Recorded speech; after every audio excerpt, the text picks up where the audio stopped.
تین جو خلیفہ تھے انہوں نے طاقت کا استعمال کرتے ہوئے قرآن کے اندر امینڈمنٹ کر کے اس طرح کی آیتوں کو ڈال کر قرآن شریف کو دنیا کے لیے جاری کیا اور اسی کا سہارا لے کر پوری دنیا میں آگے بڑھے ہیں۔ قرآن مجید فرقان حمید اللہ رب العزت کی وہ کتاب ہے جس کو اللہ رب العزت نے نازل فرما کے اس کی حفاظت کا ذمہ بھی خود لیا، اور مسلمانوں کا اس پر قطعی سمعی حتمی جزمی اجماع ہے کہ قرآن مجید اول تا آخر محفوظ کتاب ہے، نہ اس میں کوئی چیز ایڈ کی گئی ہے اپنی طرف سے اور نہ ہی کوئی چیزیں اس میں سے نکالی گئی ہیں۔ القرآن الکتاب المنزل علی الرسول المکتوب فی المصاحف المنقول عنہ نقلا متواترا بلا شبہۃ۔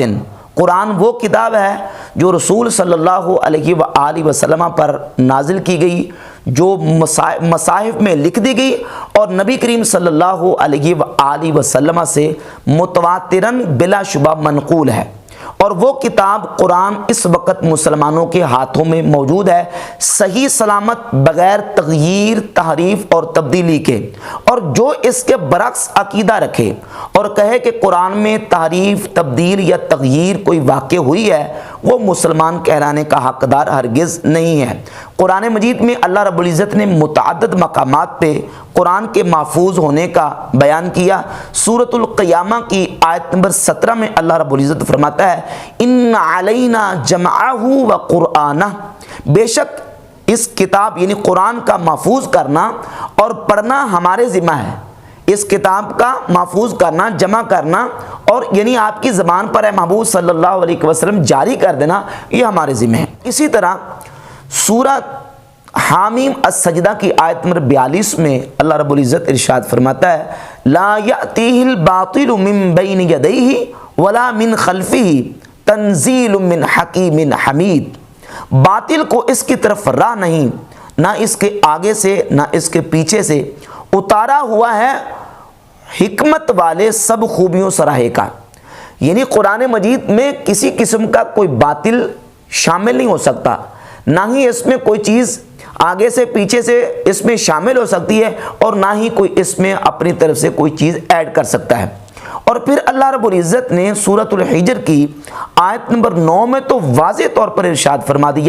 فرمایا انا نحن نزلنا الذکر وَإِنَّا لَهُ لَحَافِظُونَ، بے شک ہم نے اتارا ہے یہ قرآن، یہ ذکر یعنی یہ قرآن، اور بے شک ہم خود اس کے نگہبان ہیں۔ تو ان آیات طیبات سے بالکل مسلمانوں کا عقیدہ واضح ہے کہ قرآن مجید جو اللہ رب العزت نے نبی پاک صلی اللہ علیہ وآلہ وسلم کے قلب اطہر پر نازل کیا، اور وہ جو اس وقت ہمارے ہاتھوں میں موجود ہے، یہ وہی ہے جو اللہ رب العزت نے نبی کریم علیہ الصلوۃ والسلام پر نازل فرمایا۔ اس میں کسی قسم کا رد و بدل، تغییر، تبدیل یا تحریف موجود نہیں ہے اور نہ ہو سکتی ہے۔ جو اس کے برخلاف عقیدہ رکھے اور کہے کہ اس میں تبدیلی ہوئی ہے، تحریف ہوئی ہے اور اس میں کچھ آیتیں اپنی طرف سے ڈال دی گئی ہیں یا قرآن کی کچھ آیتیں جو ہے وہ اس میں سے نکال دی گئی ہیں، تو وہ مسلمان کہلانے کا حقدار نہیں ہے۔ اور قرآن وہ جو ہمارے پاس موجود ہے، القرآن الکتاب المنزل علی الرسول، قرآن وہ کتاب ہے جو رسول صلی اللہ علیہ وآلہ وسلم پر نازل کی گئی، المکتوب فی المصاحف، اور مصاحف میں وہ لکھ دی گئی، المنقول عنہ نقلا متواترا بلا شبہۃ، اور رسول اللہ صلی اللہ علیہ وآلہ وسلم سے وہ متواترا منقول ہے، اس میں کوئی کسی قسم کا شبہ موجود نہیں ہے۔ تو قرآن مجید فرقان حمید کا محفوظ ہونا، اس پر اجماع قطعی سمی حتمی اور جزمی مسلمانوں کا موجود ہے۔ اس کے برخلاف انڈیا سے ایک شخص جو اپنے آپ کو سید وسیم رضوی کہتا ہے اور اپنے آپ کو وہ حضرت امام رضا رحمۃ اللہ تعالی علیہ کی طرف منسوب کرتا ہے، اس نے ایک ناپاک اور ایک قرآن مجید فرقان حمید کے خلاف ایک باطل نظریہ ایجاد کیا اور کہا کہ قرآن جو ہے اس میں ابو بکر، عمر، عثمان یعنی 3 پہلے خلیفاؤں نے اس میں اپنی طرف سے 26 وہ آیات جو جہاد سے متعلقہ ہیں وہ اپنی طرف سے ڈال دی ہیں، اور پھر اس پر مقدمہ بھی کورٹ میں اس نے کیا اور اس طرح کی ناپاک جسارت کی، اور قرآن مجید فرقان حمید کی دشمنی تک وہ چلا گیا خلفۂ راشدین کی دشمنی کی وجہ سے، ابو بکر و عمر عثمان رضی اللہ تعالیٰ عنہ کی دشمنی کی وجہ سے، چونکہ اس کا دعویٰ تھا کہ چونکہ یہ قرآن جو ہے ابو بکر عمر عثمان نے جمع کیا ہے، خلفۂ راشدین خلفۂ ثلاثہ نے، تو انہوں نے اپنی طرف سے یہ 26 آیات اس میں ڈال دی ہیں۔ اور یہ ایسا قرآن مجید فرقان حمید کے اوپر حملہ ہے کہ کوئی مسلمان بھی اس کی تردید کیے بغیر نہیں رہ سکتا، یقیناً اس کی تردید ہونی چاہیے، اور خود اس کے اپنے طبقے کے بعض علماء کی طرف سے تردید آئی اور انہوں نے اس کی تردید کی، اور یہ بڑی خوش آئند بات ہے، یقیناً یہ ہم اس کو اپریشیٹ کرتے ہیں کہ ایسے لوگوں کی تردید ہونی چاہیے جو تحریف قرآن کے قائل ہیں، قرآن میں تبدیلی، تغییر اور یا تحریف کے قائل ہیں، ان کی تردید ہونی چاہیے۔ نہ صرف اس کی وسیم رضوی نامی شخص کی تردید ہونی چاہیے، بلکہ ہر وہ شخص جو یہ عقیدہ رکھتا ہو کہ نعوذ باللہ قرآن میں تبدیلی یا تحریف یا اس میں تغییر ہوئی ہے، اس کی تردید ہونی چاہیے۔ سردست ان کتابوں کی بھی تردید ہو، اور بالخصوص ان لوگوں نے جنہوں نے اپنی کتابوں میں یہ بات، یہ عقیدہ لکھا ہے کہ نعوذ باللہ قرآن میں تحریف ہوئی ہے، ان کی تردید ہو۔ جس طرح کی یہ کتاب ہے محمد افضل حیدری صاحب کی، لاہور سے شائع ہوئی ہے، اس کے صفحہ نمبر 140 پر افضل حیدری صاحب لکھتے ہیں کہ فقط 5% علماء قرآن میں تحریف کے واقع ہونے کے قائل ہیں، یہ ان کی شخصی اور ذاتی رائے ہے، پورے مذہب اور فرقہ ناجیہ کا نظریہ نہیں ہے۔ یعنی کہتے 5% وہ علماء ہمارے ہیں جو قرآن مجید میں تحریف کے قائل ہیں، تو جو 5% ہیں ان کی پوری فہرست اسی کتاب کے صفحہ نمبر 64، 65 اور 66 اور دیگر مختلف صفحات پر اس کی تفصیل بیان کی ہے کہ وہ 5% کون ہیں۔ وہ کلینی ہیں، ملا باقر مجلسی ہیں، نعمت اللہ جزائری ہیں، شیخ مفید ہے، دیگر جو علماء ان کے 5% تحریف قرآن کے قائل ہیں، خود ان کی اپنی تحریر کے مطابق ان کی بھی تردید ہونی چاہیے، اور ان سے بھی اعلان برات ہونا چاہیے کہ ہمارا ان سے کوئی تعلق نہیں ہے، تاکہ قرآن مجید کے اوپر جو ایک مسلمان کا ایمان اور عقیدہ ہے وہ واضح ہو جائے۔ اب وہ لوگ کون کون سے ہیں جو ان 5% لوگوں میں آتے ہیں؟ ان میں سر فہرست یہ ہے ملا باقر مجلسی صاحب، جن کی یہ کتاب ہے بہار الانوار، جلد نمبر 92 نمبر جلد ہے، اور اس کے صفحہ نمبر 40 پر تقریباً 37 صفحات پر مشتمل انہوں نے یہ مضمون اور یہ جو نا وہ پورا باب لکھا ہے، جس کا عنوان ہے ما جاء فی کیفیت جمع القرآن وما یدل علی تغییرہ، اس بات کا بیان کہ قرآن پاک کو کس طرح جمع کیا گیا،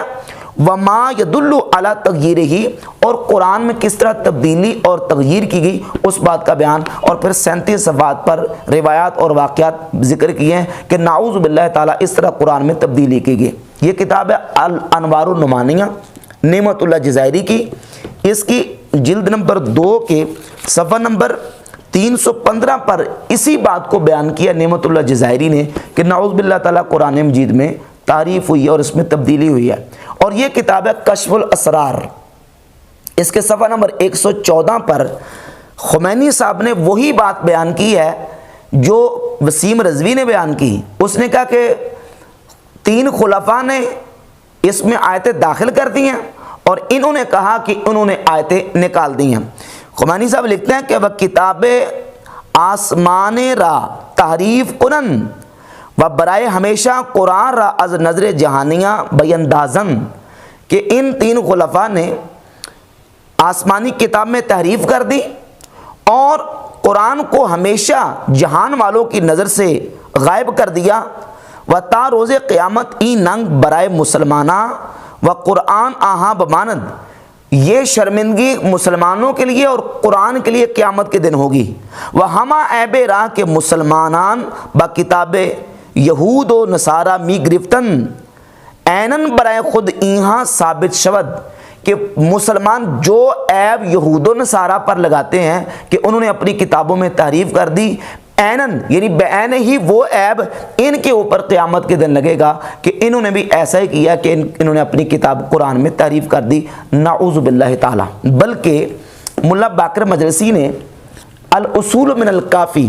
یہ کتاب ہے، اس کی روایت نمبر 3584،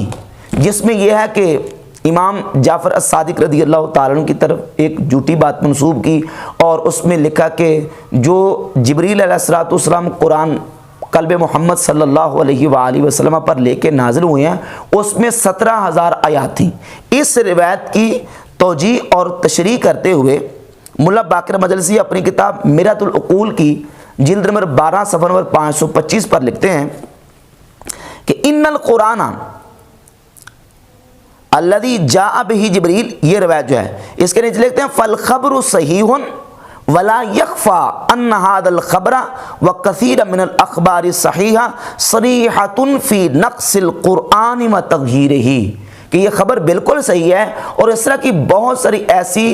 صحیح اور صریح خبریں اس بات پر دلالت کرتی ہیں کہ قرآن میں نقصان اور تبدیلی ہوئی ہے، نعوذ باللہ تعالی۔ بالخصوص اس پر تو ایک مستقل کتاب لکھی گئی، حسین بن محمد الطبرسی المتوفیٰ 1320 ہجری، اس کی طرف سے پوری مکمل مستقل کتاب لکھی گئی ہے جس کا کتاب کا عنوان یہ تھا فصل الخطاب فی تحریف کتاب رب الارباب، اور اس کتاب کے شروع مقدمہ میں خطبے کے بعد طبرسی نے یہاں تک لکھا ہے کہ ھذا کتاب لطیف و صفر شدید عملتہ فی اثبات تحریف القرآن و فضائح اہل الجور والعدوان، کہ میں نے یہ بڑی لطیف اور عمدہ کتاب لکھی ہے اور میں نے اس میں عمل کیا کیا، میں نے ثابت کیا کہ قرآن میں نعوذ باللہ تحریف ہوئی ہے، وفضائح اہل الجور والعدوان، اور ظالموں اور سرکشوں کی برائی اس میں بیان کی ہے، وسمیتہ فصل الخطاب فی